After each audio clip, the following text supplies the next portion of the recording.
Linda, Carlos Alberto, buenas tardes a todos. Para nosotros que trabajamos en el mundo de la información y su impacto sobre la democracia, Carlos Alberto Montaner tiene el mejor título. Se llama periodista, simplemente. El que lo haya leído sabe también que es un magnífico escritor, un crítico con criterios muy claros, y tienen bastante de filósofo. A veces es un poquito difícil seguir, pero hay que hacer el trabajo, buscar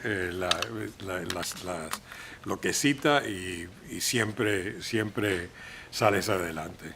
Aunque no tuve el privilegio de publicar sus columnas en el Nuevo Herald y en el Miami Herald, nunca tuve el placer que tuvo Sam de trabajar con él directamente en el periódico ni en la redacción. Él ya había dejado su puesto como editor de las páginas de opiniones del Nuevo Herald cuando yo llegué, pero entendí desde un principio, y lo sigo creyendo, que él personifica la mente bien organizada de un hombre que quiere entender y quiere aún más explicar. En una democracia hay pocas personas que puedan ser más valiosas. Cubano, exiliado, amador y crítico de su país natal y de sus otros dos países queridos, España y Estados Unidos, nunca dejó de cantar verdades. Mejor dicho, nunca ha dejado de cantar las verdades porque las sigue cantando. Periodista premiado aquí en España, sigue ayudándonos a entender. Efectivamente, el que quiera entender lo que está sucediendo en el mundo, solamente tiene que ir al blog de Carlos Alberto, y esto es lo que dice en inglés un plug, el blog www.elblogdemontaner.com. El blog de montaner.com vale la pena. Carlos Alberto sigue siendo el periodista que nos recuerda y nos da el contexto para entender lo sucedido. Ofrezco como ejemplo una nota del 25 de julio de este año, titulada La vida y muerte de Osvaldo Payá. Me conmovió mucho porque tuve la suerte de conocer a Payá.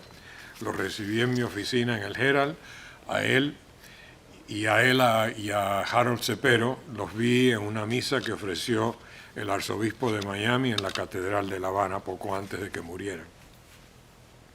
La nota empieza con esta línea fría, franca, declarando el hecho. Hace 10 años que asesinaron a Osvaldo Payá y a Harold Cepero en Cuba. Termina la columna, no la voy a leer toda, poniendo ese asesinato en su contexto histórico, y escribe lo siguiente. Al fin y a la postre, lo que planteó Osvaldo Payá con el proyecto Varela tiene una extraordinaria vigencia. Planteó en el 2003, hace 19 años, ir de la ley a la ley, aprovechando un espacio que les dejaba la legislación vigente para preguntarle al país si insistía en el comunismo o si evolucionaba hacia otras formas más inteligentes y sensatas de organizar la convivencia. En esa época todavía vivía Fidel Castro, y en lugar de aprovechar la oportunidad que le daba su opositor de rectificar, le salió con una pachotada y lo acusó de ser la CIA por otros medios. No solo le dio la libertad, le dio la muerte. Así escribe Carlos Alberto Montaner.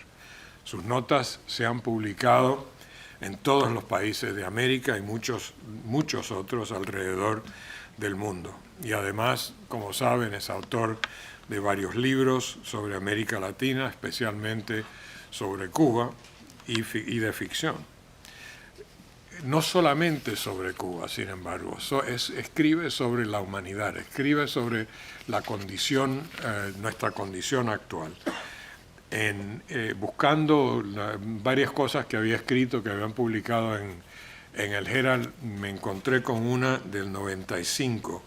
Escribió sobre el conflicto bélico entre Perú y Ecuador. Honestamente, me costó acordarme, hasta que no leí la nota entera, Cita al filósofo Emmanuel Kant, o sea que ya me lo pone difícil porque tuve que buscar no cuento mi ignorancia, pero nos pone el ejemplo de lo que debe ser y nos pide ser mejor de lo que frecuentemente somos. Escribió Carlos Alberto: naturalmente nadie puede probar, el filósofo, nadie puede probar que Perú o Ecuador existen en el terreno de las realidades concretas. Eso es para mucho pensar. Más de lo que no se tiene duda es de que hay unas sufridas criaturas a ambos lados de la disputada raya o en la raya misma, que seguramente se saben peruanas o ecuatorianas, pero a las que nadie les consulta su opinión, porque todos están muy ocupados bombardeándolas para salvar el honor de la patria y la sagrada integridad de la nación. Demócrata, buscador de la libertad siempre. No tenemos tiempo para más, pero sabiendo que iba a hablar esta tarde, y gracias Beatriz por invitarme, le pedí a 3 personas que lo quieren y lo admiran, que me dieran unas líneas para que tuvieran alguna voz al partir el gran Montaner. Primero, del gran periodista y colega de Carlos Alberto, Andrés Oppenheimer. Carlos Alberto, escribe Andrés, es uno de los grandes intelectuales latinoamericanos que va a pasar a la historia no solo por sus libros y ensayos, sino también por sus frases geniales. Yo siempre recuerdo cuando alguien le preguntó sobre la famosa frase de Fidel Castro, que la historia me absolverá, y Carlos Alberto respondió: puede ser que la historia lo absolverá, pero la geografía no.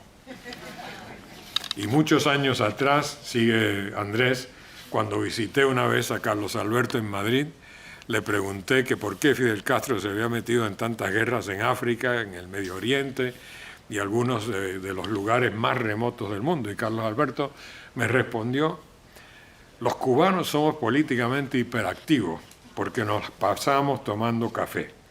La cafeína nos lleva a hacer todo tipo de locuras.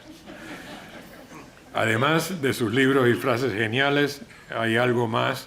Carlos Alberto, escribe Andrés, es un gran tipo, dicho en buen argentino. Es una de las personas más generosas y buenas que conozco. Siempre ayudó a otros periodistas, que no siempre es el caso, entre los que me incluyo, y lo sigue haciendo.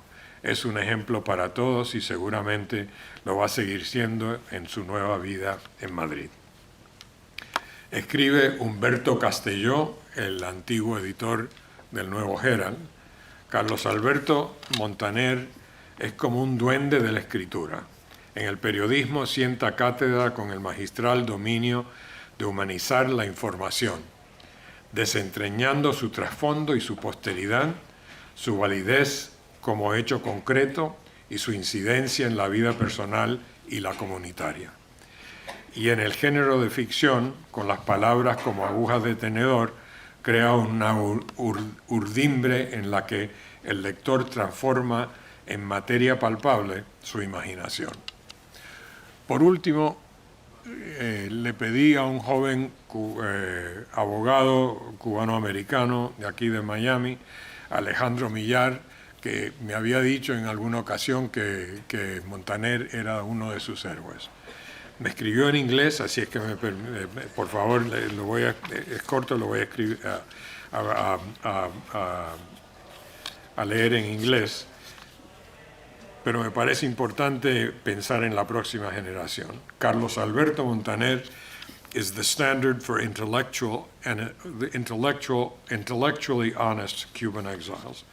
He should be universally respected and acclaimed for his authorship that has served the Cuban diaspora and cut through the toxic politics of the island and Miami. When I think of Mr. Montaner, I think of a true patriot who has fought through persistent demagoguery for his love of a lost country and his passion for heritage. Personally, it was a major paradigm shift for me as a young man to read and discover Montaner. He articulated with precision what my parents had long struggled to communicate, And for me, it was a breakthrough in contrast to the loud prognosticators that I had so often listened to on Miami-Dade public school buses. At some point, Cuba will be free again, and Carlos Alberto Montaner's thought leadership will have a lasting legacy. ¿A qué más puede aspirar un hombre, un intelectual, un periodista que influenciar tan positivamente la próxima generación? Gracias, Carlos Alberto. Te irás de Miami, pero te seguiremos en tus columnas y siempre te mantendremos en nuestro corazón y como nuestra conciencia. Gracias.